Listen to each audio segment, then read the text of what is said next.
이거 내가 안 죽였어. 난 그냥 조미료인 줄 알았다고.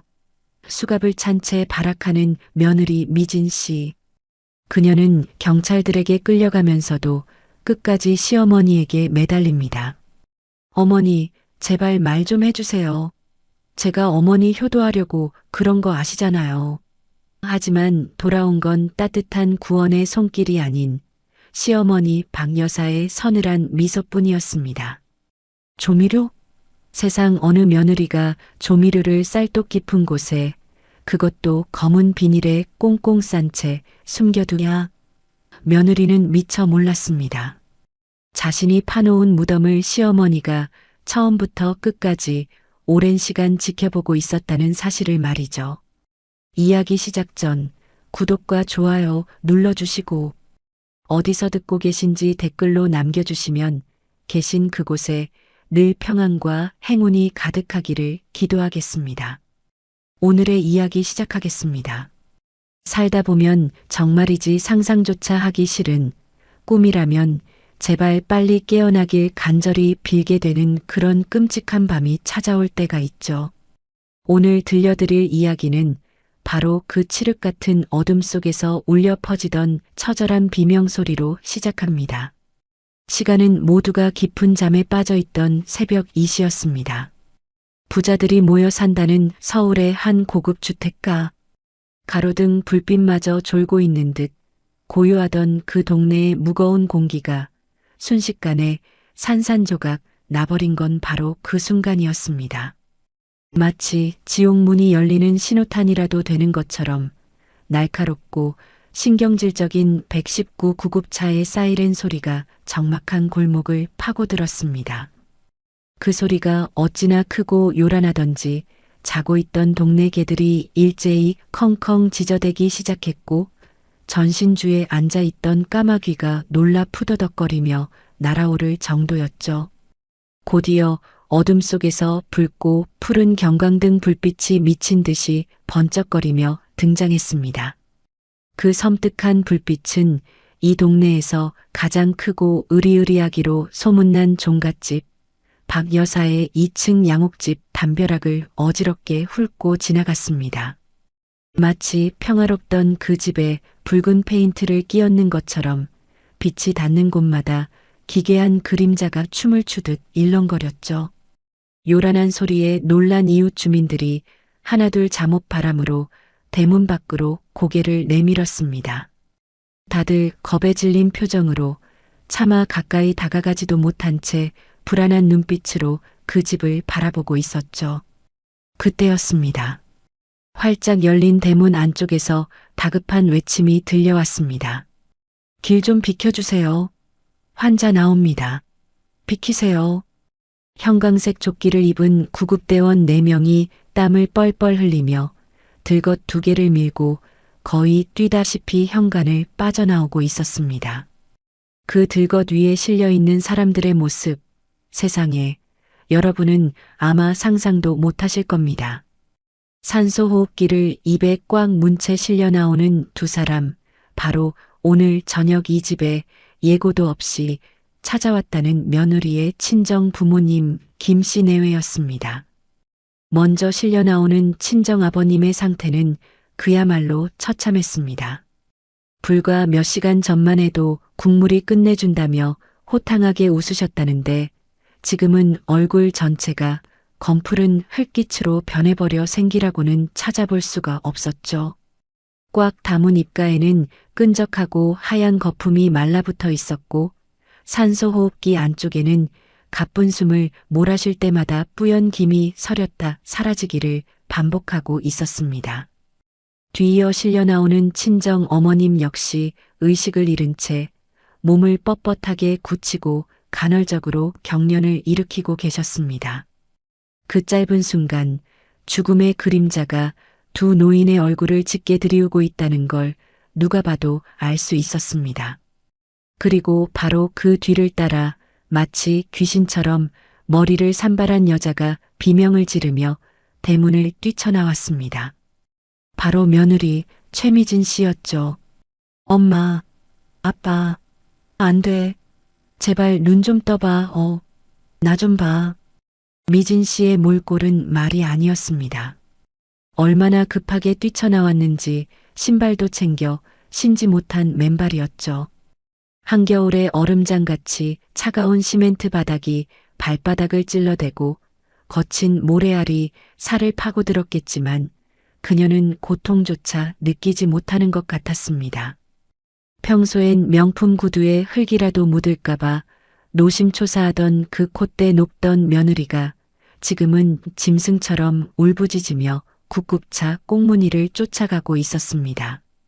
그녀는 눈물과 콧물로 범벅이 된 얼굴을 하고 닫히려는 구급차 문을 맨손으로 쾅쾅 두드리며 매달렸습니다.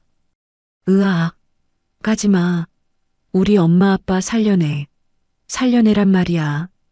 하지만 야속하게도 구급차는 그녀를 기다려주지 않았습니다.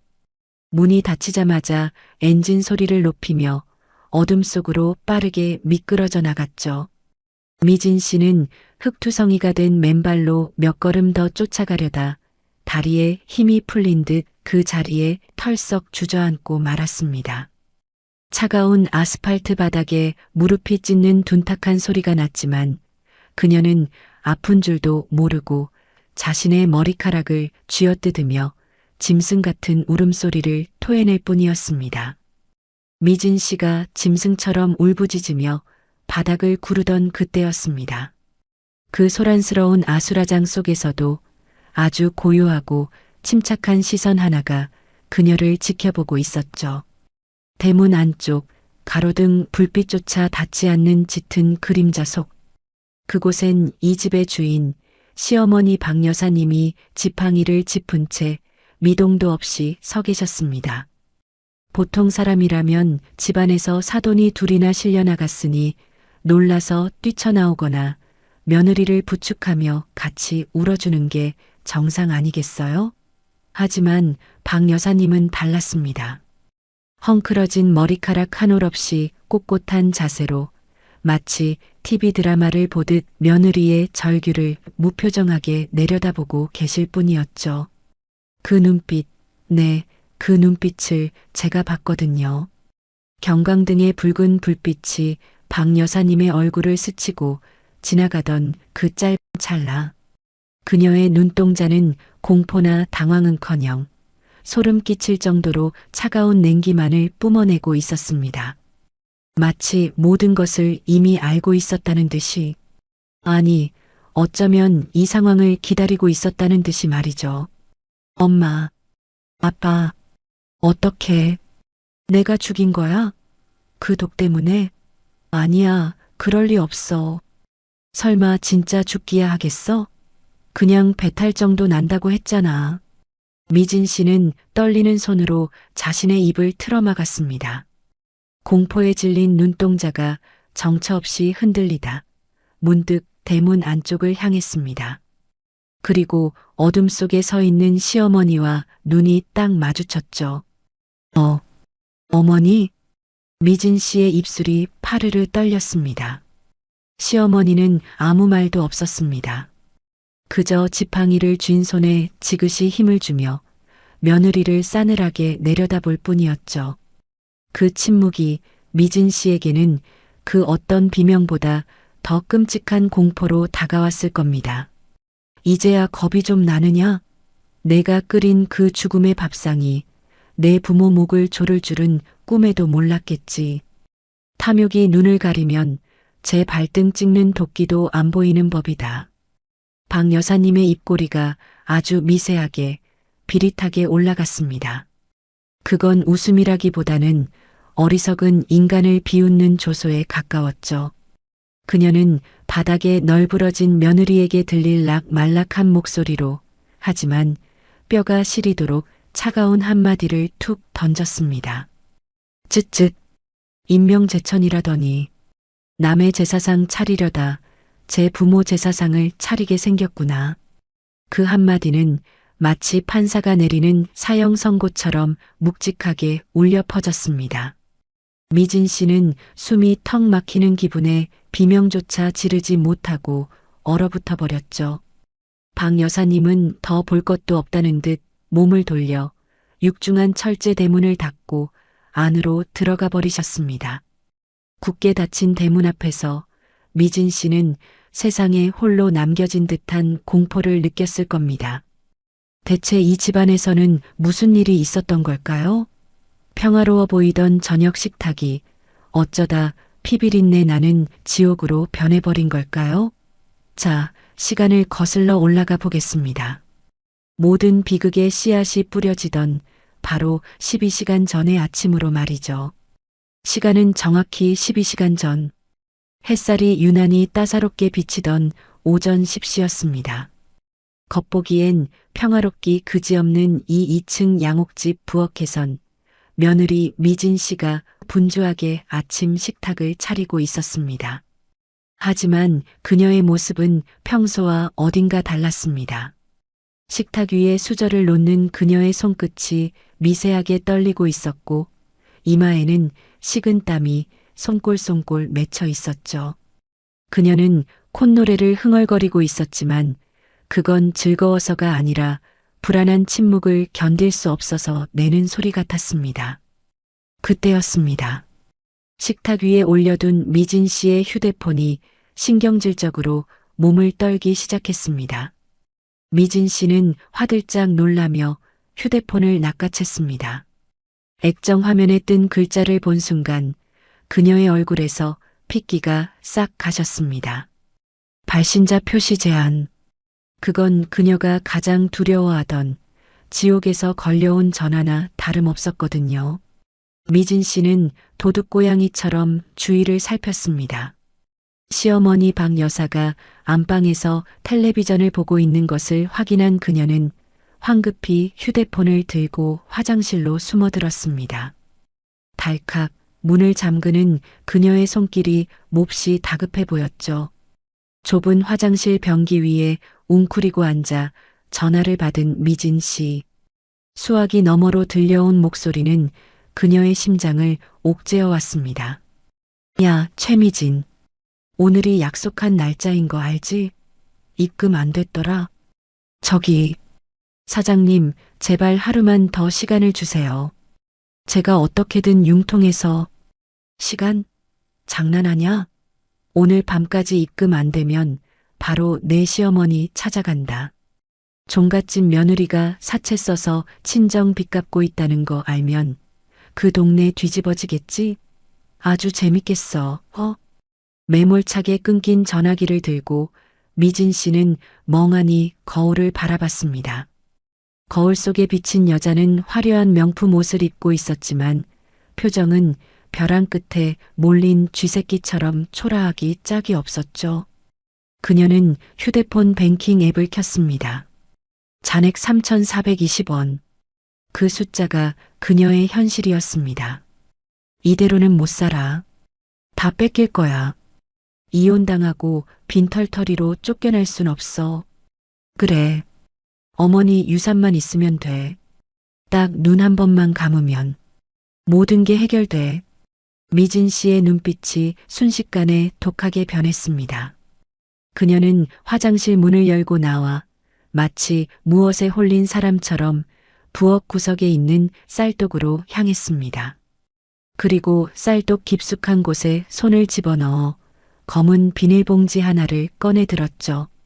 그 안에는 정체를 알 수 없는 하얀 가루약이 들어 있었습니다. 미진 씨는 그 하얀 가루를 보며 마른 침을 꿀꺽 삼켰습니다. 그녀의 손에 들린 그것은 단순한 가루가 아니었습니다.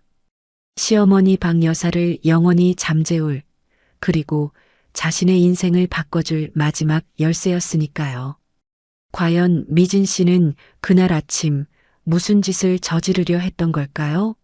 이 끔찍한 비극의 서막이 바로 그 부엌에서 시작되고 있었습니다. 그렇게 12시간 전의 아침, 미진 씨는 마치 죄인처럼 화장실로 숨어들었습니다. 달칵 문을 잠그고 나서야 그녀는 참고 있던 숨을 몰아쉬며 전화를 받을 수 있었죠.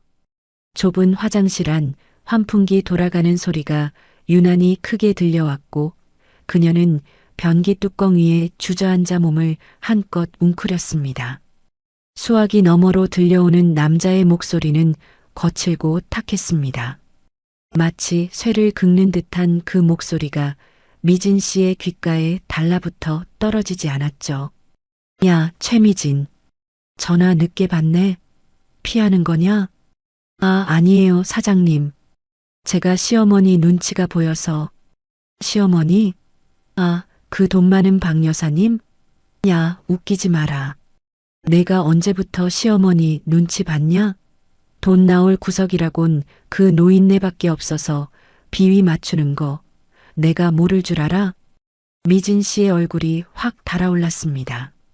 들키고 싶지 않은 치부를 정통으로 찔린 기분이었겠죠. 그녀는 행여나 거실에 있는 시어머니가 들을까봐 입술을 손으로 가리고 목소리를 낮췄습니다. 저기, 사장님 정말 죄송한데 딱 하루만 더 기다려주세요. 제가 어떻게든 융통해서 이자까지 쳐서 드릴게요. 네? 하루? 장난하냐? 내가 너 믿고 기다려준 게 벌써 몇 달이야. 오늘 밤 12시까지 입금 안 되면 나도 더는 못 참아. 바로 내 시댁으로 쳐들어갈 거야. 가서 확 까발려줄게. 고상한 척하는 종갓집 며느리가 친정 오빠 도박빚 갚느라 사채 끌어다 썼다고. 아주 동네방네 소문나면 볼만하겠네. 안 돼요. 제발 그것만은. 어머니 아시면 저 쫓겨나요. 사장님 제발요. 그러니까 입금하라고. 핑계대지 말고 돈으로 말해. 알았어? 전화는 매몰차게 끊어졌습니다. 뚜마이너스 하는 신호음이 화장실의 정적을 깨며 울려 퍼졌죠. 미진 씨는 힘이 풀린 손으로 휴대폰을 떨어뜨릴 뻔했습니다. 그녀의 손바닥은 식은땀으로 흥건하게 젖어 있었습니다. 거울 속에 비친 자신의 얼굴을 마주한 미진 씨. 명품 블라우스를 입고 화려한 귀걸이를 하고 있었지만 거울 속 여자는 벼랑 끝에 몰린 짐승처럼 헐떡이고 있었습니다. 그녀는 떨리는 손가락으로 휴대폰 뱅킹 앱을 켰습니다. 화면에 뜬 숫자는 너무나도 초라했습니다. 잔액 3,420원. 그게 그녀가 가진 전부였습니다. 수천만 원짜리 명품 가방을 들고 다니지만 당장 커피 한 잔 사 마실 돈도 없는 빈 껍데기. 그게 바로 최미진이라는 여자의 실체였던 겁니다. 이대로는 못 살아. 다 뺏길 거야. 그 독한 노인네가 이 사실을 알면 날 가만두겠어? 당장 빈털터리로 쫓겨나겠지. 이혼당하고 위자료는커녕 빚더미에 앉게 될 거야. 안 돼. 절대 그렇게 될 순 없어. 미진 씨는 입술을 피가 나도록 깨물었습니다. 공포는 곧 분노가 되었고 분노는 끔찍한 결심으로 이어졌습니다. 그녀의 눈빛이 순식간에 차갑게 가라앉았습니다. 그래. 어머니만 없으면 돼. 그 노인네 유산이면 이 빚 다 갚고도 남잖아. 어차피 아파서 골골대는 거 내가 좀 편하게 보내드리는 게 효도 아니겠어? 딱 눈 한 번만 감으면 모든 게 해결돼. 악마의 속삭임은 달콤했습니다. 미진 씨는 거울을 보며 매무새를 고쳤습니다. 그리고 화장실 문을 열고 나왔죠. 거실에서는 텔레비전 소리가 들려왔습니다. 시어머니 박 여사는 안방에 있는지 인기척이 없었습니다. 지금이 기회였습니다. 미진 씨는 도둑고양이처럼 발소리를 죽여 부엌으로 향했습니다. 그녀의 시선이 꽂힌 곳은 부엌 구석, 장독대들이 모여 있는 곳에 놓인 커다란 쌀독이었습니다. 평소엔 쳐다보지도 않던 그 쌀독 앞에 쭈그리고 앉은 미진 씨. 뚜껑을 여는 그녀의 손이 미세하게 떨리고 있었습니다. 쌀독 안에는 뽀얀 쌀알들이 가득 차 있었습니다. 미진 씨는 그 차가운 쌀알들 사이로 손을 깊숙이 집어넣었습니다. 손끝에 닿는 서늘한 감촉에 소름이 돋았지만 그녀는 멈추지 않았습니다. 휘적휘적 쌀을 헤집는 소리가 고요한 부엌에 크게 울렸습니다. 잠시 후 그녀의 손끝에 무언가 바스락거리는 것이 잡혔습니다. 검은 비닐봉지였습니다. 미진 씨는 안도의 한숨을 내쉬며 봉지를 꺼냈습니다. 며칠 전 아는 사람을 통해 어렵게 구한 그것. 냄새도 없고 맛도 없어서 국물 요리에 넣으면 감쪽 같다는 그것. 바로 시어머니를 위한 마지막 양념이었습니다. 이것만 있으면 오늘 밤이면 다 끝나는 거야. 그녀가 떨리는 손으로 봉지 매듭을 풀고 하얀 가루를 확인하던 바로 그때였습니다. 너 거기서 뭐하니? 등 뒤에서 들려온 차가운 목소리에 미진 씨는 심장이 멎는 줄 알았습니다. 헉 하고 숨을 들이켜며 뒤를 돌아보니 언제 나왔는지 시어머니 박 여사가 부엌 입구에 서서 그녀를 내려다보고 있었습니다. 지팡이를 짚은 채 무표정한 얼굴로 말이죠. 미진 씨는 반사적으로 검은 봉지를 등 뒤로 감추며 벌떡 일어났습니다. 어머니, 언제 나오셨어요? 인기척이라도 좀 내시지. 인기척? 내가 내 집에서 걸어 다니는데 인기척까지 내야 하니? 그보다 너 쌀독에는 왜 손을 넣고 있어? 밥이라도 안 치게. 박 여사의 시선이 며느리의 등 뒤로 향했습니다. 미진 씨는 식은땀이 등줄기를 타고 흐르는 것을 느꼈습니다. 아니에요. 그냥 쌀 벌레가 생겼나 해서 확인 좀 해봤어요. 요즘 날이 습하잖아요. 호호. 미진 씨는 어색한 웃음을 흘리며 뒷걸음질 쳤습니다. 하지만 박 여사의 눈빛은 매서웠습니다. 그녀는 물을 마시러 냉장고로 다가오며 며느리의 옆을 스쳐 지나갔습니다. 쌀벌레는 무슨, 쌀독 뚜껑이나 잘 닫아라. 그리고 너 아까부터 얼굴이 왜 그렇게 사색이야? 꼭 도둑질하다 들킨 사람처럼. 도둑질이라뇨? 어머니도 참 농담이 지나치세요. 농담? 글쎄다. 사람이 죄짓고는 못 산다는 말이 있지. 너 요즘 밖으로 나도는 거 내가 모를 줄 아냐? 미진 씨의 가슴이 철렁 내려앉았습니다. 혹시 어머니가 빚에 대해 알고 계신 걸까? 아니야, 그럴 리 없어. 알았다면 벌써 난리가 났겠지. 미진 씨는 애써 침착함을 유지하려 애썼습니다. 어머니, 저 밖으로 나돈 적 없어요. 다 어머니 위해서 좋은 식재료 구하러 다니는 거죠. 안 그래도 오늘 저녁에 어머니 기력 회복하시라고 제가 특별한 거 준비하려고 했어요. 박 여사는 컵에 물을 따르다 말고 멈칫했습니다. 그리고 천천히 고개를 돌려 며느리를 빤히 쳐다보았습니다. 그 눈빛이 어찌나 깊고 어두운지 미진 씨는 빨려 들어갈 것만 같은 공포를 느꼈습니다. 특별한 거? 그게 뭔데? 능이버섯이요. 어머니 능이버섯 좋아하시잖아요. 자연산으로 아주 좋은 놈이 들어왔다고 해서 제가 전골 끓여드리려고요. 능이버섯이라. 좋지. 귀한 거니까. 박 여사는 물을 한 모금 마시고는 의미심장한 표정으로 말을 이었습니다. 그런데 어쩌냐.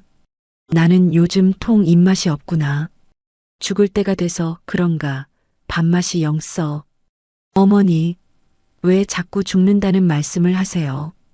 그런 말씀 마세요. 오늘 제가 끓여드리는 전골 드시면 없던 기운도 펄펄 나실 거예요. 제가 장담해요. 미진 씨는 과장된 몸짓으로 아양을 떨었습니다. 박 여사는 그런 며느리를 물끄러미 바라보다가 피식 헛웃음을 지었습니다. 그래, 내 효심이 갸륵하구나. 어디 한번 기대해보마. 내가 끓여주는 마지막 만찬이 될지도 모르니까. 박 여사는 컵을 탁 내려놓고는 지팡이 소리를 내며 다시 방으로 들어갔습니다. 미진 씨는 시어머니의 뒷모습이 사라질 때까지 숨도 쉬지 못하고 서 있었습니다. 마지막이라는 단어가 귓가에 맴돌았습니다. 혹시 눈치챈 건 아닐까? 아니야, 그냥 하신 말씀일 거야. 노인네들은 원래 죽는 소리 잘하잖아. 미진 씨는 등 뒤에 숨겼던 검은 봉지를 꺼내 주머니에 쑤셔 넣었습니다. 그리고 도마 위에 놓인 식칼을 집어들었습니다. 서늘한 칼날이 형광등 불빛을 받아 번뜩였습니다. 그녀의 얼굴에서 가식적인 미소가 사라지고 섬뜩한 살기가 떠올랐습니다. 그래요, 어머니. 오늘이 정말 마지막이 될 거예요. 제가 편안하게, 아주 편안하게 보내드릴게요. 저승 가서 아버님 만나시면 며느리가 차려준 밥상 참 맛있었다고 자랑이나 하세요. 미진 씨는 결심을 굳힌 듯 방으로 들어가 옷을 갈아입었습니다. 화려한 명품 코트를 걸치고 가장 아끼는 가방을 들었습니다. 시장에 가는 차림새치고는 지나치게 화려했지만 그녀에겐 중요하지 않았습니다. 오늘 밤 이 지긋지긋한 가난과 시집살이에서 해방될 거라는 생각에 벌써 마음이 들떠 있었으니까요. 그녀가 콧노래를 흥얼거리며 현관을 나설 때 2층 안방 창문 커튼 뒤에서 누군가가 그녀를 내려다보고 있었습니다. 박 여사였습니다. 커튼 틈 사이로 보이는 박 여사의 눈빛은 먹잇감을 노리는 매처럼 날카롭고 차가웠습니다. 그녀는 떠나는 며느리의 뒷모습을 보며 나지막이 중얼거렸습니다. 그래, 어디 한번 마음껏 재주를 부려보거라. 그 재주가 내 목을 조르는 올가미가 될 줄은 꿈에도 모르고 있겠지만 대문이 닫히는 소리와 함께 미진 씨의 그림자가 길게 늘어졌습니다. 그 그림자가 마치 그녀를 집어삼킬 듯 검고 짙어 보였습니다. 이제 주사위는 던져졌습니다. 돌이킬 수 없는 비극의 막이 오르고 있었던 겁니다.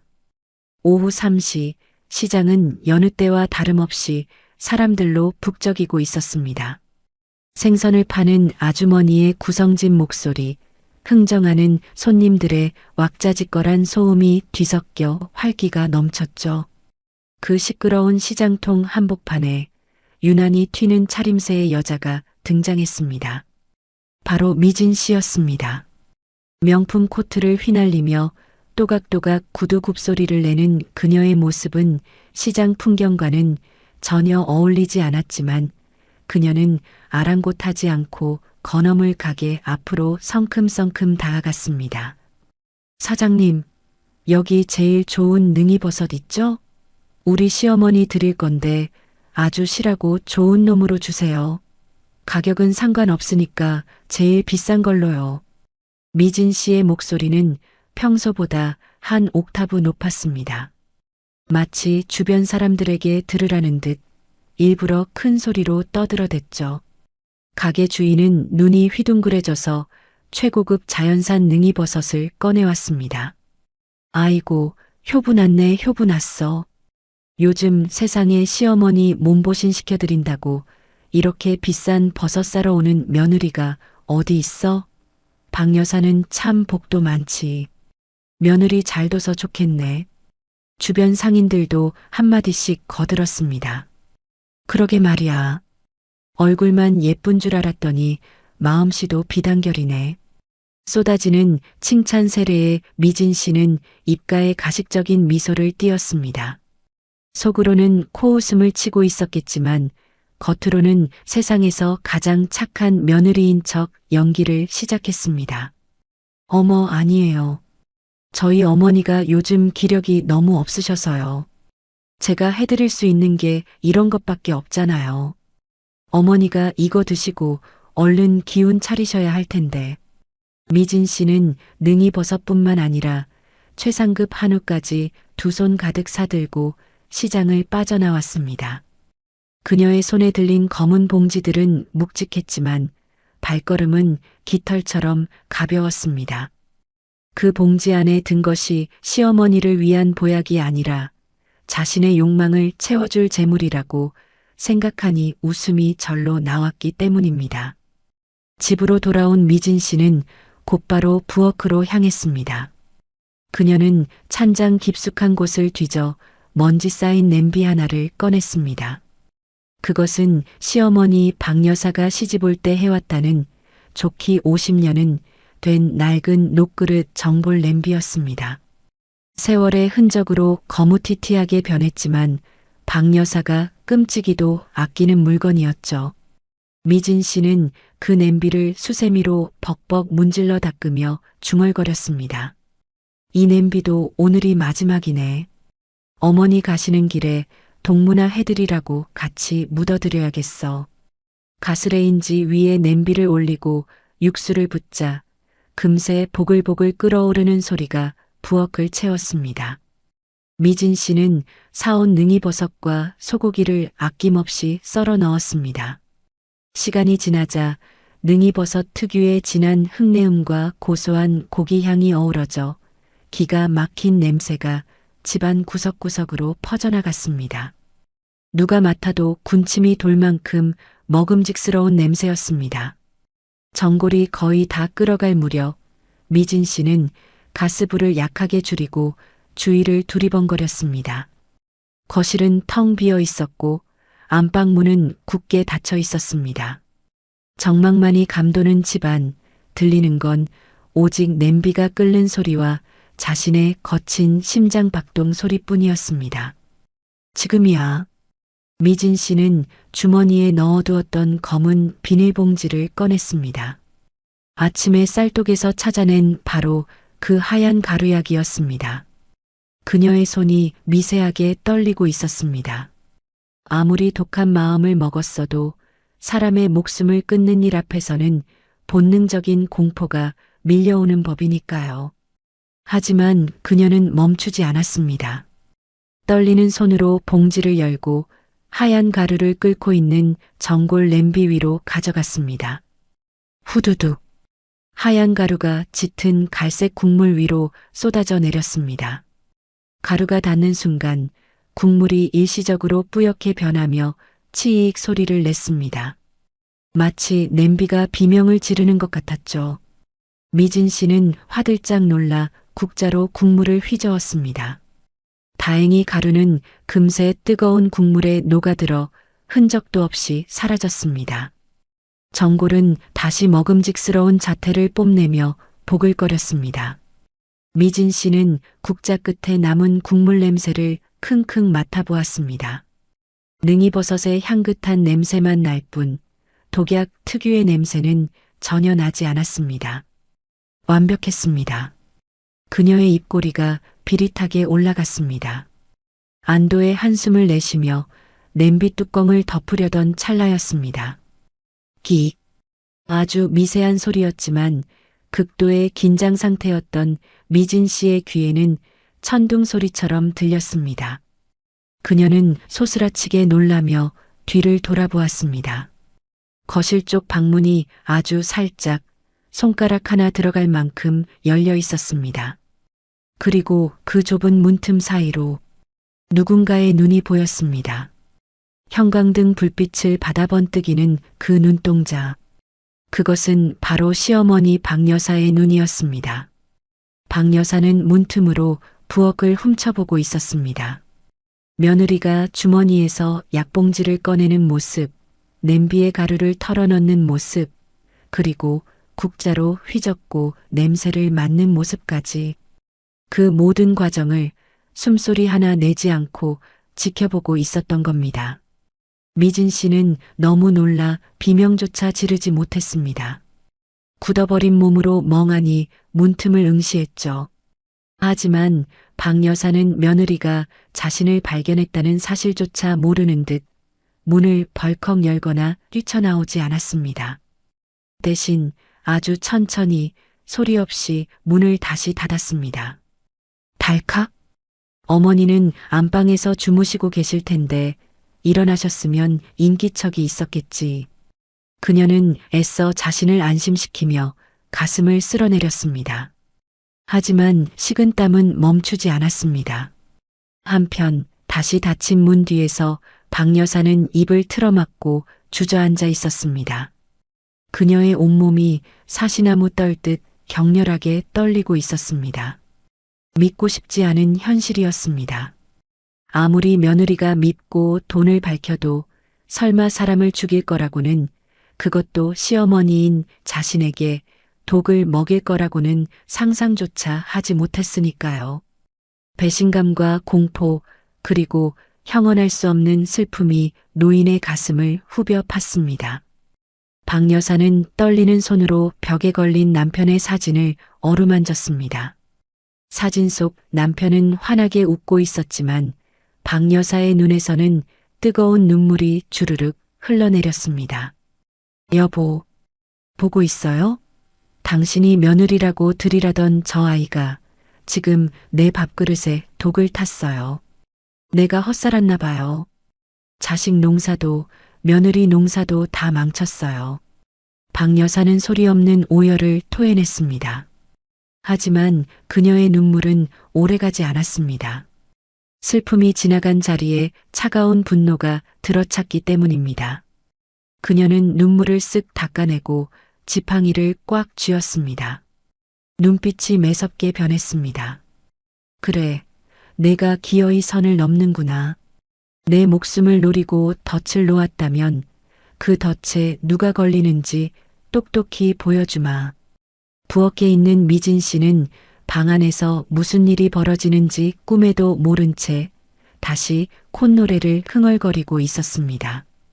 그녀는 찬장에서 가장 좋은 수저 세트를 꺼내 정성스럽게 닦았습니다.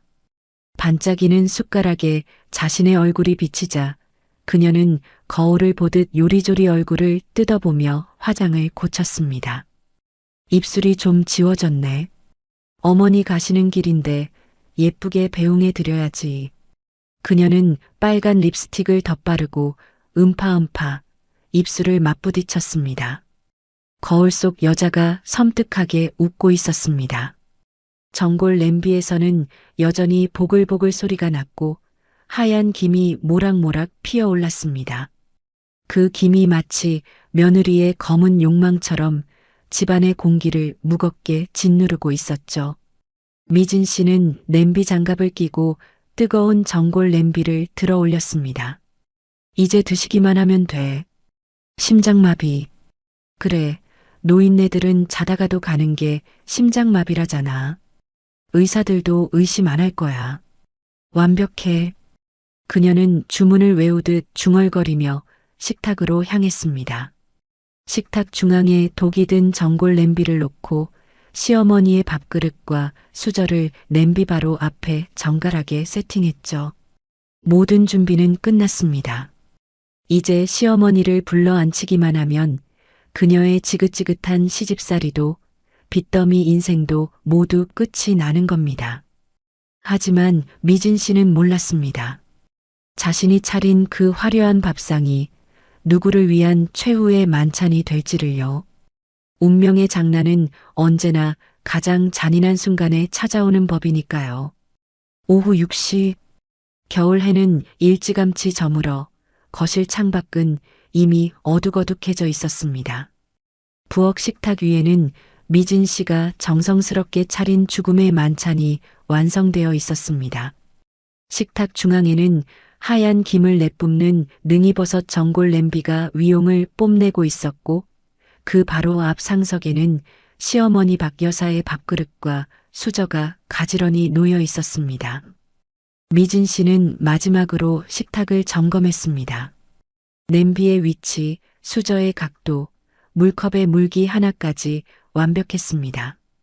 이제 시어머니가 저 숟가락을 들고 국물을 떠먹기만 하면 되는 겁니다. 미진 씨는 마른 침을 꿀꺽 삼키고는 쿵쿵거리는 심장을 진정시키며 안방을 향해 밝은 목소리로 외쳤습니다. 어머니, 식사하세요. 다 차렸어요. 바로 그 순간이었습니다. 딩동 마이너스 딩동 마이너스 딩동 마이너스. 고요했던 집안의 정적을 깨고 현관 초인종 소리가 신경질적으로 울려 퍼졌습니다. 한 번도 아니고 연거푸 3번이나 눌러대는 소리였습니다. 미진 씨는 화들짝 놀라 어깨를 움찔했습니다. 이 시간에 올 사람이 없는데 누구지? 택배인가? 그녀가 의아해하며 인터폰 화면을 확인하기도 전에 현관문이 덜컥 열리는 소리가 들렸습니다. 그리고 왁자지껄한 소음과 함께 찬바람에 섞인 땀 냄새가 거실로 훅 끼쳐 들어왔습니다. 아이고 춥다 추워. 미진아, 우리 왔다. 문이 열려 있네. 사돈 어른 계시나? 미진 씨는 자신의 눈을 의심했습니다. 현관에 들어선 사람들은 다름 아닌 그녀의 친정 부모 김씨 내외였습니다. 아버지는 술 기운이 올라 얼굴이 불긋불긋했고 어머니는 시장 바구니를 든 채 요란하게 신발을 벗어 던지고 있었습니다. 예고도 없는 그야말로 날벼락 같은 방문이었습니다. 미진 씨는 머리를 한 대 얻어맞은 듯 멍하니 서 있다가 사색이 되어 현관으로 달려갔습니다. 엄마, 아빠, 아니 연락도 없이 여긴 웬일이야? 웬일은 무슨 웬일이야? 근처 지나가는데 내 시댁에서 밥 냄새가 기가 막히게 나길래 들렀지.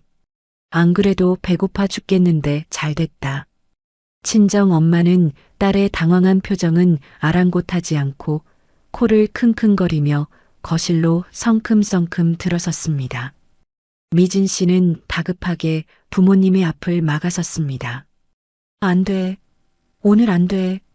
어머니 몸 안 좋으셔서 쉬셔야 해. 나중에 다시 와. 얼른 가. 그녀는 거의 떠밀다시피 부모님을 현관 쪽으로 밀어냈습니다. 하지만 눈치 없는 친정 아빠는 딸을 툭 밀치며 버럭 소리를 질렀습니다. 야, 이 기집애야. 친정 부모가 딸년 집에 밥 한 끼 얻어먹으러 왔는데 문 좀 박대냐? 너 시집 가더니 아주 유세 떤다? 아빠, 그게 아니라. 비켜봐. 냄새 좋네. 뭐 맛있는 거 했냐? 아버지는 막무가내로 딸을 뿌리치고 부엌으로 직행했습니다. 그리고 식탁 위에 차려진 진수성찬을 보자마자 눈이 휘둥그레졌습니다. 이야, 이거 뭐야? 능이버섯 전골 아니냐? 세상에 귀한 자연산을 통째로 넣었네. 우리 사위가 돈 좀 썼나 보다. 아버지는 감탄사를 연발하며 식탁 의자를 빼고 털썩 주저앉았습니다. 어머니도 질세라 따라 들어와 가방을 던져두고 식탁에 자리를 잡았습니다. 어머, 이 고기 때깔 좀 봐. 이거 2+1 한우네. 야, 너 혼자서 이런 거 해먹고 살았냐? 부모는 맨날 김치에 밥 비벼 먹는데 호강이 넘친다 넘쳐. 미진 씨는 등줄기에 식은땀이 비 오듯 쏟아지는 것을 느꼈습니다. 눈앞이 캄캄했습니다. 저 냄비에는 독이 들어 있습니다. 시어머니를 죽이려고 탄 치사량의 독약이 보글보글 끓고 있는데 친정 부모가 그 앞에 앉아 입맛을 다시고 있는 겁니다. 안 돼. 먹으면 안 돼. 미진 씨는 입술이 파르르 떨렸습니다. 당장이라도 냄비를 엎어버리고 싶었지만 그랬다간 시어머니에게 들킬 게 뻔했습니다. 그녀는 덜덜 떨리는 손으로 아버지의 팔을 잡아 끌었습니다. 아빠, 제발 일어나. 내가 나가서 고기 사드릴게. 갈비 사드릴게. 여기는 안 돼. 어머니 식사하실 거란 말이야. 아이고 참, 밥상 다 차려놨는데 어딜 나가. 사돈 어른이랑 같이 먹으면 되지. 숟가락 하나만 더 놓으면 되는 걸 가지고 되게 빡빡하게 구네. 아버지는 요지부동이었습니다. 오히려 숟가락을 들고 국물을 떠먹으려는 신용까지 했습니다. 미진 씨가 비명을 지르며 숟가락을 뺏으려던 바로 그 순간이었습니다. 기익. 안방 문이 열리는 소리가 났습니다. 거실의 소란스러움이 일순간 멈췄습니다. 미진 씨는 숨을 멈추고 안방 쪽을 바라보았습니다. 박 여사가 지팡이를 짚고 천천히 걸어 나오고 있었습니다. 박 여사의 표정은 읽을 수가 없었습니다. 화가 난 것 같기도 하고 어이없어 하는 것 같기도 했습니다. 그녀는 헝클어진 머리를 매만지며 식탁에 앉아있는 불청객들을 빤히 쳐다보았습니다. 정막이 흘렀습니다. 미진 씨는 이 짧은 침묵이 영원처럼 길게 느껴졌습니다. 제발 어머니가 화를 내주기를, 당장 나가라고 소리쳐주기를 간절히 빌었습니다. 그래야 부모님을 쫓아낼 명분이 생기니까요. 하지만 친정 부모는 염치라곤 약에 쓰려도 없는 사람들이었습니다. 아버지는 입가에 묻은 침을 쓱 닦더니 언제 그랬냐는 듯 사람 좋은 웃음을 지으며 박 여사에게 인사를 건넸습니다. 아이고, 사돈어른, 안녕하셨습니까? 저희가 근처에 볼 일이 있어서 왔다가 밤 냄새에 홀려서 그만 실례를 했습니다. 허허, 어머니도 옆에서 거들었습니다. 사돈, 몸은 좀 어떠세요? 안 그래도 미진이가 시어머니 몸보신 시켜드린다고 좋은 거 해먹인다길래 궁금해서 와봤어요. 세상에, 상다리가 부러지겠네. 박 여사는 아무 대꾸 없이 지팡이 소리를 내며 또각또각 식탁으로 다가왔습니다. 미진 씨는 고개를 들 수가 없었습니다. 시어머니의 시선이 자신의 정수리에 꽂히는 것만 같았습니다. 그녀의 하얗게 질린 얼굴에는 공포가 서려 있었습니다. 제발, 제발 나가라고 해주세요, 어머니. 미진 씨는 속으로 비명을 질렀습니다. 하지만 박 여사의 입에서 나온 말은 미진 씨의 기대를 산산조각 내버렸습니다. 박 여사는 아주 천천히 고개를 끄덕이더니 입가에 기묘한 미소를 지으며 말했습니다. 아이고, 사돈 어른들이 오셨군요. 누추한 곳에 잘 오셨습니다. 그 목소리는 너무나도 온화하고 친절했습니다. 하지만 그 친절함 속에 숨겨진 서늘한 냉기를 공포에 질린 미진 씨만은 느낄 수 있었습니다. 박 여사는 며느리를 흘끗 쳐다보고는 다시 사돈 내외를 향해 말했습니다. 안 그래도 혼자 밥 먹기가 적적하던 참이었는데 마침 잘 됐네요. 식사 전이시죠? 같이 드시지요. 아이고, 감사합니다. 역시 사돈 어른밖에 없네. 미진아, 밥 좀 퍼와라. 뭐하냐? 아버지는 신이 나서 소리쳤습니다. 미진 씨는 다리가 풀려 주저앉을 뻔했습니다. 독이 든 전골 냄비 앞에 시어머니와 친정 부모가 나란히 앉게 생긴 겁니다. 이건 계획에 없던 일이었습니다. 아니, 있어서는 안 될 일이었습니다. 박 여사는 의자를 빼고 식탁 상석에 앉았습니다. 그리고 며느리의 하얗게 질린 얼굴을 똑바로 응시하며 눈으로 말했습니다. 자, 이제 어쩔 테냐? 내가 차린 이 진수성찬을 과연 누가 먹게 될까? 미진 씨의 심장이 터질 듯 쿵쾅거렸습니다. 그녀는 부엌 한 구석에 서서 이 끔찍한 상황을 어떻게든 되돌려보려 머리를 굴렸지만 아무런 방법도 떠오르지 않았습니다. 그저 멍하니 보글보글 끓고 있는 전골 냄비와 그 위로 피어오르는 하얀 도끼를 바라볼 뿐이었습니다.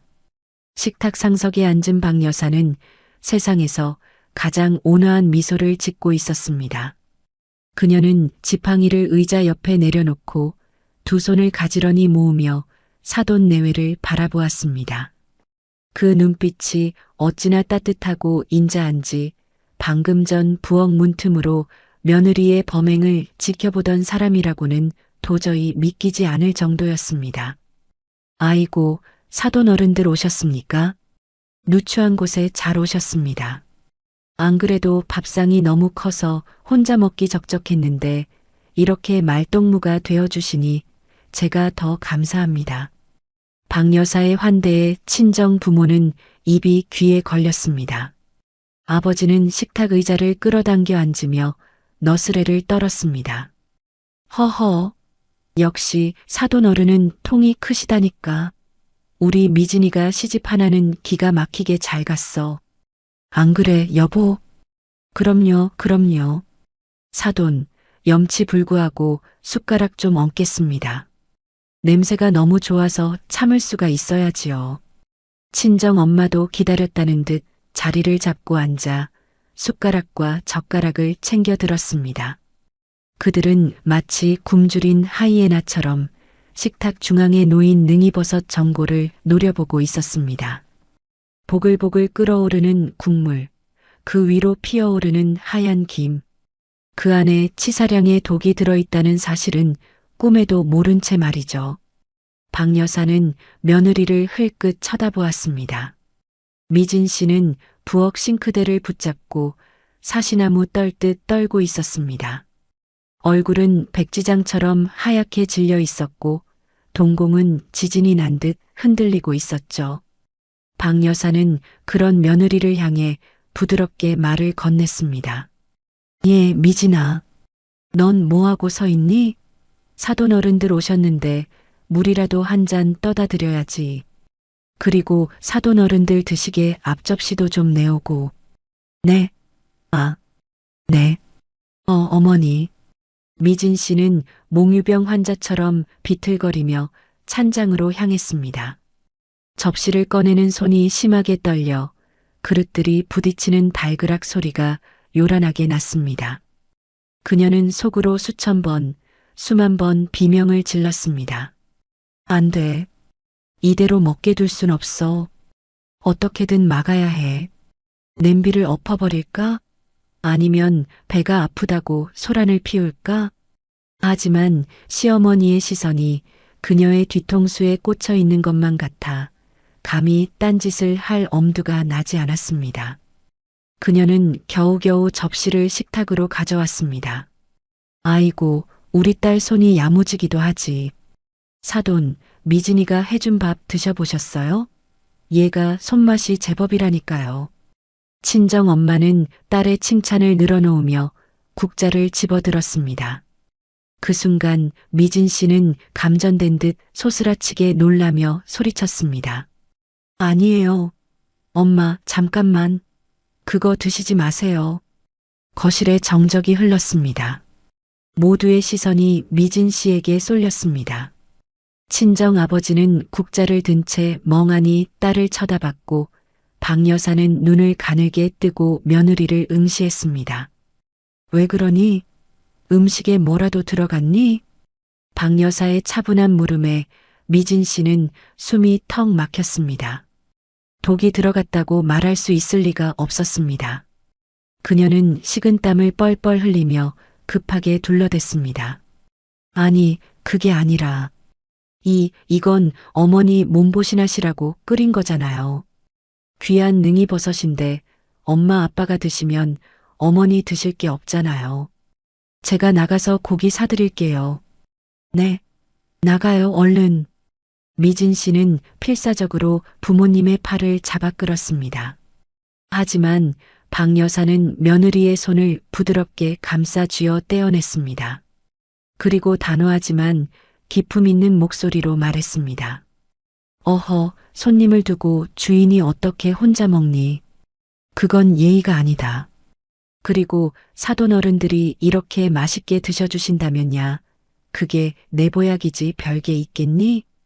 박 여사는 자리에서 일어나 마치 귀한 선물을 양보하듯 양손으로 뜨거운 전골 냄비의 손잡이를 잡았습니다. 자, 사돈. 제 며느리의 효심이 아주 가득 들어간 전골입니다. 식기 전에 어서 드세요. 박 여사는 냄비를 번쩍 들어 친정 부모의 자리 한가운데로 쿵 소리가 나게 내려놓았습니다. 그러고는 냄비를 사돈 쪽으로 쑥 밀어주었습니다. 그것은 강요가 아닌 완벽한 호의이자 양보로 보였습니다. 하지만 냄비를 미는 박 여사의 손등에는 파란 힘줄이 돋아 있었습니다. 드세요. 남의 밥그릇 탐내던 대가를 아주 톡톡히 치르게 되실 겁니다. 박 여사의 속마음이 들리는 듯 했습니다. 냄비가 밀려가는 것을 보는 미진 씨의 눈동자가 공포로 확장되었습니다. 그녀는 헛바람을 삼키며 뒷걸음질 쳤습니다. 안 돼. 하지만 그녀의 목소리는 너무 작아서 끓는 전골 소리에 묻혀버렸습니다. 친정 아버지는 아이고 감사합니다. 사돈 복 받으실 겁니다. 를 연발하며 국자를 푹 찔러 넣었습니다. 진한 갈색 국물이 출렁거렸습니다. 이야, 국물 색깔 좀 봐라. 이건 그냥 보약이네 보약. 여보, 당신도 얼른 그릇 내밀어. 그래요, 그래. 사돈, 잘 먹겠습니다. 미진아, 너도 앉아라. 시어머니가 주신 건데 같이 먹자. 친정 엄마가 미진 씨의 옷자락을 잡아당겼습니다. 미진 씨는 영혼이 빠져나간 사람처럼 비틀거리며 의자에 주저앉았습니다. 그녀의 시선은 오직 하나, 김이 모락모락 나는 전골 냄비에 고정되어 있었습니다. 부엌 시계의 초침 소리가 똑딱 똑딱 하고 미진 씨의 귓가에 폭탄 시계처럼 크게 울려 퍼졌습니다. 아버지가 국물을 한 숟가락 크게 떠서 입으로 가져가는 그 짧은 순간이 미진 씨에게는 마치 한 시간처럼 길게 느껴졌습니다. 말해야 해. 독이 들었다고 말해야 해. 지금이라도 쳐내야 해. 그녀의 양심이 비명을 질렀습니다. 하지만 동시에 또 다른 목소리가 그녀의 발목을 잡았습니다. 말하면 넌 끝이야. 살인미수로 감옥에 갈 거고 유사는커녕 땡전 한 푼 못 받고 쫓겨날 거야. 빈털터리로 평생을 빚쟁이한테 쫓기며 살래? 탐욕과 공포가 그녀의 입을 틀어막았습니다. 미진 씨는 식탁볼을 쥐어짜듯 움켜쥐며 눈을 질끈 감았습니다. 설마 한두 숟가락 먹는다고 죽겠어? 그냥 배탈이나 좀 나고 말겠지. 그래, 병원 가면 살 수 있을 거야. 모르는 척하자. 딱 눈 한 번만 감으면 돼. 꿀꺽. 친정 아버지가 뜨거운 국물을 삼키는 소리가 적막한 거실에 천둥처럼 울렸습니다. 미진 씨는 두려움에 떨며 실눈을 떴습니다. 아버지는 입맛을 다시며 감탄사를 내뱉었습니다. 캬, 국물이 끝내주네. 사돈, 진짜 안 드셔? 이거 혼자 먹기 아까운데. 아무 일도 일어나지 않았습니다. 아버지는 멀쩡했습니다. 미진 씨는 안도의 한숨을 내쉬었습니다. 꺼봐, 괜찮잖아. 독이 약한가 봐. 다행이다. 정말 다행이다. 그녀는 스스로를 합리화하며 가슴을 쓸어내렸습니다. 하지만 그녀는 몰랐습니다. 그 독은 서서히 하지만 확실하게 내장을 파괴하며 퍼져나간다는 것을요. 그리고 맞은편에 앉은 박 여사가 물 한 모금을 마시며 그 모든 광경을 차가운 눈으로 지켜보고 있다는 것을요. 많이 드세요. 제 며느리가 정성껏 준비한 마지막 식사니까요. 박 여사의 나지막한 한마디가 전골 끓는 소리에 섞여 허공으로 흩어졌습니다. 식탁 위에는 죽음의 향기가 짙게 배어나오고 있었지만 탐욕에 눈이 먼 사람들은 아무도 그것을 맡지 못했습니다. 오직 공포에 질린 미진 씨만이 다가올 파국을 예감하며 부들부들 떨고 있을 뿐이었죠. 거실에는 오직 후루룩 쩝쩝거리는 소리만이 가득 찼습니다. 친정 아버지는 국자로 뜬 전골 국물을 입으로 가져갔습니다. 그 짧은 순간이 미진 씨에게는 마치 영겁의 시간처럼 느껴졌습니다. 숟가락이 아버지의 입술에 닿고 뜨거운 국물이 목구멍을 넘어가는 꿀꺽 소리가 적막한 거실에 천둥처럼 울려 퍼졌습니다. 미진 씨는 눈을 질끈 감았다 떴습니다. 심장이 터질 것만 같았습니다. 당장이라도 아버지가 목을 움켜쥐고 쓰러질 것만 같았죠. 하지만 아버지는 눈을 동그랗게 뜨더니 감탄사를 내뱉었습니다. 캬, 국물이 아주 끝내주네.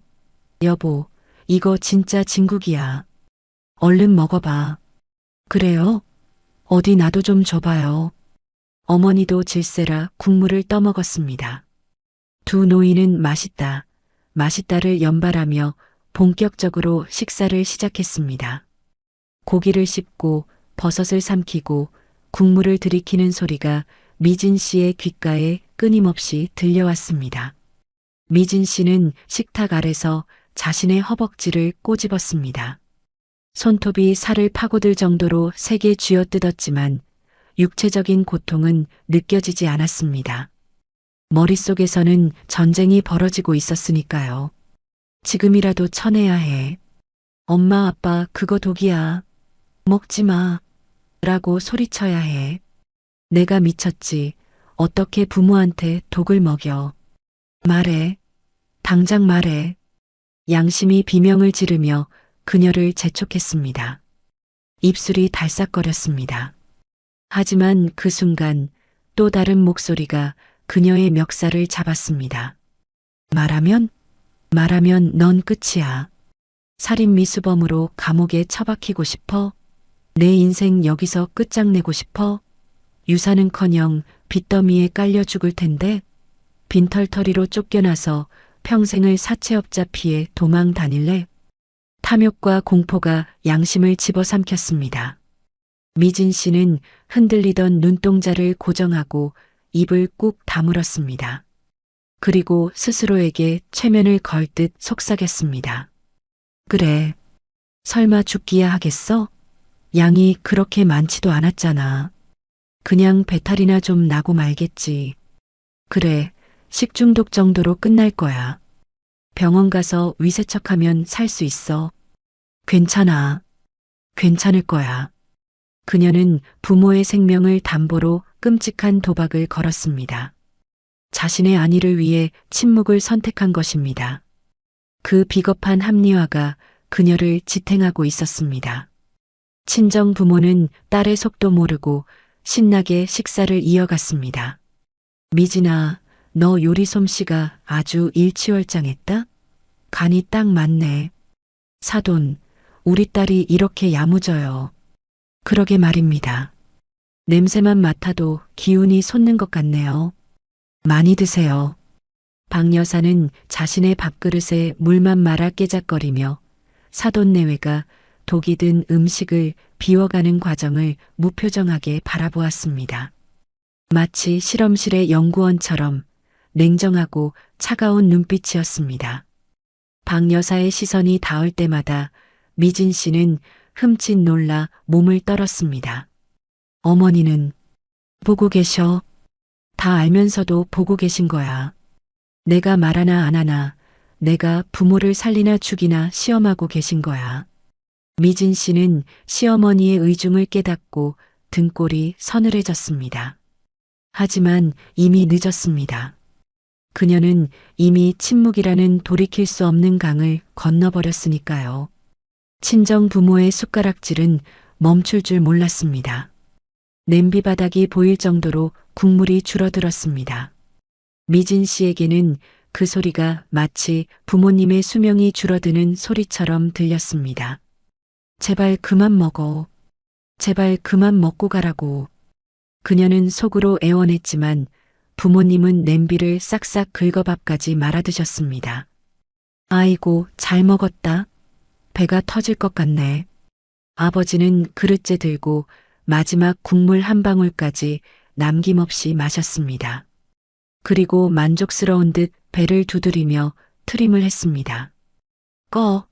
사돈, 정말 잘 먹었습니다. 이런 보양식은 태어나서 처음이네요. 힘이 불끈불끈 솟는 것 같습니다. 그러게요. 어쩜 이렇게 속이 든든한지. 미진아, 너 덕분에 엄마가 호강한다. 어머니는 이쑤시개로 이를 쑤시며 웃었습니다. 그 해맑은 모습에 미진 씨의 눈시울이 붉어졌습니다.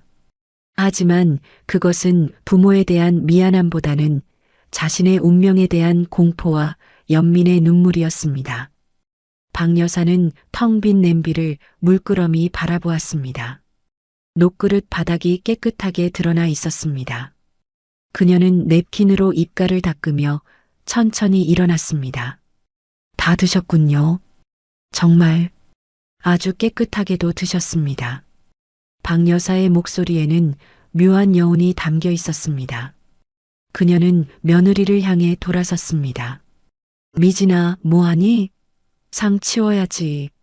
사돈 어른들 배부르게 드셨으니 이제 과일이라도 내오너라. 네. 아, 네. 미진 씨는 허둥지둥 빈 그릇들을 치우기 시작했습니다. 손이 떨려 그릇이 달그락거렸습니다. 그녀는 빨리 이 끔찍한 식사 자리를 끝내고 싶었습니다. 부모님을 빨리 집으로 보내고 아무 일도 없었던 것처럼 숨고 싶었습니다. 엄마, 아빠, 다 드셨으면 이제 가. 늦었잖아. 미진 씨는 부모님의 등을 떠밀 듯 재촉했습니다. 얘는 밥 먹자마자 가라니. 과일 준다잖아. 좀 앉아 있어 봐라. 아니야, 어머니 피곤하셔. 얼른 가, 제발. 미진 씨의 목소리가 찢어질 듯 날카로워졌습니다. 친정 부모는 딸의 태도에 의아해하면서도 주섬주섬 일어날 채비를 했습니다. 거참, 밥 잘 먹고 왜 저래? 알았다, 알았어. 사돈, 저희 그만 가보겠습니다.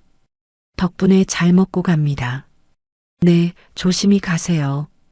오늘 드신 밥맛은 평생 잊지 못하실 겁니다. 박 여사의 마지막 인사가 왠지 모르게 섬뜩하게 들렸지만 친정 부모는 눈치채지 못하고 현관으로 향했습니다. 미진 씨는 그들의 뒷모습을 보며 가슴을 쓸어내렸습니다. 그래, 다 끝났어. 이제 가기만 하면 돼. 가서 배 좀 아프고 말 거야. 아무도 모를 거야. 그녀는 그렇게 믿고 싶었습니다. 아니, 믿어야만 했습니다. 하지만 운명은 그녀에게 그런 얄팍한 안식을 허락하지 않았습니다. 현관문 손잡이를 잡으려던 친정 아버지의 표정이 갑자기 일그러졌습니다. 윽! 아버지는 짧은 신음을 내뱉으며 가슴을 움켜쥐었습니다. 미진 씨의 심장이 덜컥 내려앉았습니다. 올 것이 오고야 만 것입니다. 현관문 손잡이를 잡고 돌리려던 친정 아버지가 윽! 하는 짧은 신음과 함께 멈춰 섰습니다. 그 소리는 마치 낡은 기계가 고장날 때 나는 소음처럼 둔탁하고 불길했습니다. 미진 씨의 심장이 덜컥 내려앉았습니다. 그녀는 본능적으로 아버지를 향해 손을 뻗었습니다. 아빠, 왜 그래? 하지만 대답은 돌아오지 않았습니다. 아버지의 손이 가슴을 쥐어뜯듯 움켜쥐었습니다. 붉게 상기되었던 얼굴색이 순식간에 흑빛으로 변해가더니 이내 혈관이 터질 듯 검푸르게 부풀어 올랐습니다. 숨이 안 쉬어져. 아버지는 물 밖으로 나온 물고기처럼 입을 뻐끔거렸습니다. 눈동자가 뒤집히며 흰자위가 드러났고 입가에는 하얀 거품이 보글거렸습니다. 여보, 왜 이래요? 정신 차려요. 친정 엄마가 놀라서 아버지의 팔을 잡았습니다. 하지만 그 순간 엄마의 표정도 일그러졌습니다. 으악, 내 배가 끊어질 것 같아. 엄마는 비명을 지르며 바닥으로 고꾸라졌습니다. 몸을 새우처럼 웅크리고 식은땀을 비오듯 흘렸습니다. 아버지는 균형을 잃고 뒤로 넘어지며 신발장을 들이받았습니다. 와장창, 신발장 위에 놓여있던 화병이 깨지며 유리 조각이 사방으로 튀었습니다. 순식간에 현관은 아수라장이 되었습니다. 미진 씨는 공포에 질려 비명조차 지르지 못했습니다. 눈앞에서 벌어지는 이 끔찍한 광경이 현실인지 꿈인지 분간이 가지 않았습니다. 아빠, 엄마. 미진 씨는 뒤늦게 정신을 차리고 부모님에게 달려갔습니다. 바닥에 쓰러진 아버지는 온몸을 사시나무 떨듯 경련하고 있었습니다. 거품 섞인 토사물이 아버지의 턱을 타고 흘러내려 명품 셔츠를 적셨습니다. 아빠, 정신 차려. 나 좀 봐. 엄마. 미진 씨가 엄마를 흔들었지만 엄마는 이미 의식이 흐릿해져 초점 없는 눈으로 허공을 응시하며 뜨거워. 속이 타? 라는 말만 반복했습니다. 미진 씨의 머릿속이 하얗게 변했습니다. 독입니다. 자신이 끓인 그 전골, 시어머니를 죽이려고 넣었던 그 하얀 가루가 부모님의 내장을 파괴하고 있는 것입니다. 그녀는 덜덜 떨리는 손으로 아버지의 뺨을 때렸습니다. 안 돼. 죽으면 안 돼. 일어나. 일어나라고. 그때 발작을 일으키던 아버지의 손이 허공을 휘젓다가 미진 씨의 옷자락을 꽉 움켜쥐었습니다. 그 악력이 어찌나 강한지 미진 씨는 비명을 지를 뻔했습니다. 아버지의 뒤집힌 눈동자가 미진 씨를 노려보는 것 같았습니다. 마치 내가 우릴 죽였어라고 말하는 듯 했습니다. 이거 나. 아빠, 이거 놓고 숨 좀 쉬어봐. 미진 씨는 울부짖으며 아버지의 손을 떼어내려 했지만 죽음의 공포에 질린 손은 쇠갈고리처럼 그녀를 놓아주지 않았습니다. 119. 그래, 119 불러야 돼.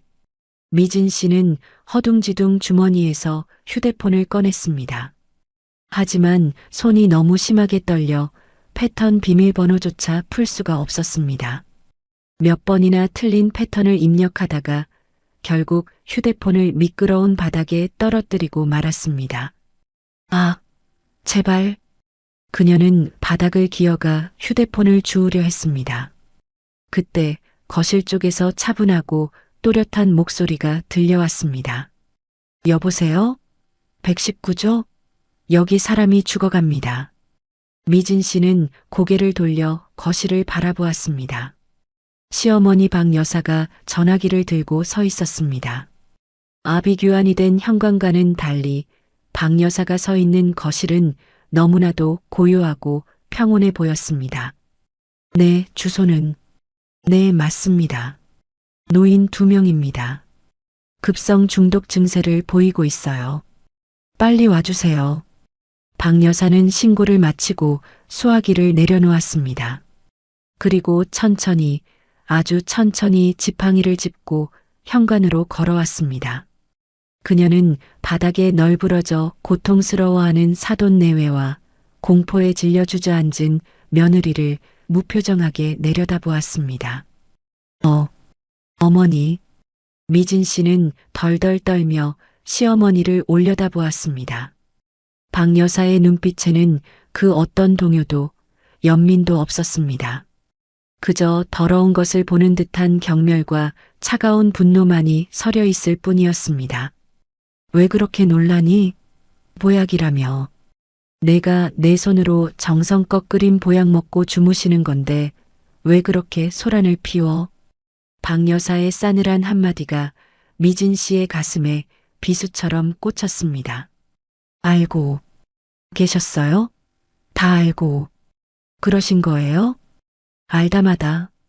아침에 내가 쌀독에서 뭘 꺼냈는지, 전골 냄비에 뭘 넣었는지 내가 모를 줄 알았더냐? 미진 씨는 숨이 턱 막혔습니다. 시어머니는 모든 것을 알고 있었습니다. 알면서도 모른 척 며느리가 판 함정에 며느리의 부모를 밀어넣은 것입니다. 어떻게 그러실 수가 있어요? 사람이 죽어가잖아요. 우리 엄마 아빠라고요. 미진 씨는 앙을 쓰며 대들었습니다. 적반하장이었습니다. 박 여사는 기가 차다는 듯 헛웃음을 지었습니다. 내 부모는 사람이고 시어미는 벌레냐? 너는 내 밥그릇에 독을 탈 때 망설임이라도 있었니? 나는 사돈들께 밥을 권했을 뿐이다. 그 밥을 탐내고 뺏어 먹은 건 내 부모고 그 밥에 독을 탄 건 바로 너야. 누구를 탓해? 박 여사의 호통에 미진 씨는 할 말을 잃었습니다. 반박할 수 없는 진실이었습니다. 이 모든 비극은 자신의 탐욕에서 시작된 것이니까요. 옆에서 친정 엄마가 기괴한 소리를 내며 거품을 토했습니다. 몸이 활처럼 휘어졌다가 축 늘어졌습니다. 경련이 멈췄습니다. 그것은 진정이 아니라 생명이 꺼져간다는 신호였습니다. 엄마, 안 돼. 죽지 마. 미진 씨는 엄마에게 달려들어 가슴을 압박했습니다. 심폐소생술을 시도했지만 엄마의 입에서 뿜어져 나오는 숨결에서는 역겨운 약 냄새가 진동했습니다. 자신이 쌀독에서 꺼내 냄비에 털어넣었던 바로 그 죽음의 냄새였습니다. 살려내. 제발 살려내. 미진 씨는 피범벅이 된 바닥에 이마를 찌으며 오열했습니다. 자신의 손으로 부모를 죽였다는 죄책감, 그리고 이제 모든 것이 끝장났다는 절망감이 그녀를 짓눌렀습니다. 멀리서 윙마이너스 하는 사이렌 소리가 들려오기 시작했습니다. 소리는 점점 가까워져 집 앞 골목까지 다다랐습니다. 박 여사는 열린 현관문 밖으로 보이는 붉은 경광등 불빛을 바라보며 나지막이 의졸였습니다. 탐욕이 끌어넘치니 결국 제사를 태우는구나. 뿌린 대로 거두리라. 박 여사의 독백이 미진 씨의 통곡 소리와 뒤섞여 허공으로 흩어졌습니다. 구급대원들이 대문 안으로 뛰어들어오는 발소리가 들렸습니다. 이제 심판의 시간이 다가오고 있었습니다. 1시간 후 병원 응급실 복도는 차가운 소독약 냄새와 무거운 침묵으로 가득 차 있었습니다. 미진 씨는 수술실 앞 의자에 웅크리고 앉아 손톱을 물어뜯고 있었습니다. 그녀의 명품 옷은 토사물과 흙으로 더러워져 있었고 산발이 된 머리카락은 그녀의 초조한 심리를 대변하고 있었죠. 드르륵. 수술실 문이 열리고 의사가 나왔습니다. 미진 씨는 튕겨나가듯 의사에게 달려갔습니다. 선생님, 저희 부모님은요? 괜찮으신 거죠? 네. 의사는 마스크를 내리며 어두운 표정으로 고개를 저었습니다. 보호자분, 마음의 준비를 하셔야겠습니다. 부친께서는 병원에 도착하기도 전에 이미 심정지 상태였습니다. 독성 물질이 내장을 너무 심하게 손상시켰어요. 네. 거짓말. 거짓말이죠? 모친께서는 겨우 목숨은 건지셨지만 뇌 손상이 심각합니다. 깨어나셔도 정상적인 생활은 불가능하실 겁니다. 평생 누워 계셔야 할 수도 있어요. 도대체 무엇을 드신 겁니까? 위세척 결과 치사량의 독극물이 검출되었습니다. 미진 씨는 다리에 힘이 풀려 바닥에 주저앉았습니다. 아버지는 돌아가셨고 어머니는 식물인간이 되었습니다. 자신의 손으로 끓인 전골 한 그릇이 부모의 인생을 난도질해버린 것입니다. 아, 안 돼. 아빠, 엄마. 그녀가 병원이 떠나가라 오열하고 있을 때 저벅저벅 군화 소리가 들려왔습니다. 고개를 들어보니 경찰관 3명이 그녀를 에워싸고 있었습니다. 최미진 씨 되십니까? 부모님을 독살하려 한 혐의로 긴급 체포합니다. 당신이 끓인 음식물에서 맹독성 농약 성분이 검출되었습니다. 형사가 수갑을 꺼내 들자 미진 씨는 기겁하며 뒤로 물러섰습니다. 아니에요. 제가 안 그랬어요. 전 그냥 몸보신하시라고 천연 조미료를 넣은 것뿐이에요. 그 조미료가 상했나 보죠. 억울해요. 그녀는 끝까지 거짓말을 늘어놓았습니다. 자신이 살인자가 되는 것만은 피하고 싶었으니까요. 천연 조미료요? 국과수 감식 결과는 다릅니다. 그리고 목격자도 있습니다. 형사의 말에 미진 씨의 눈이 휘둥그레졌습니다. 목격자라니? 그때 형사들 뒤에서 지팡이를 짚은 박 여사가 천천히 걸어 나왔습니다. 어머니. 미진 씨는 지푸라기라도 잡는 심정으로 시어머니에게 매달렸습니다. 어머니는 아시잖아요. 제가 효도하려고 끓인 거, 저 가루가 비싼 천연 조미료라고 했잖아요. 제발 형사님한테 말 좀 해주세요. 네. 미진 씨는 시어머니의 바짓가랑이를 잡고 애원했습니다. 하지만 박 여사는 더러운 벌레를 떼어내듯 며느리의 손을 매몰차게 뿌리쳤습니다. 그리고 형사를 향해 입을 열었습니다. 형사님, 제 며느리가 하는 말은 다 새빨간 거짓말입니다. 조미료요? 세상 어느 며느리가 쌀독 깊은 곳에 조미료를 검은 비닐봉지에 싸서 숨겨둡니까? 쌀독이라뇨. 어머니 왜 그러세요? 미진 씨가 발악했지만 박 여사의 목소리는 흔들림이 없었습니다. 오늘 아침 제가 똑똑히 봤습니다. 며느리가 도둑고양이처럼 부엌에 숨어들어서 쌀독에 숨겨둔 하얀 가루를 꺼내는 거려.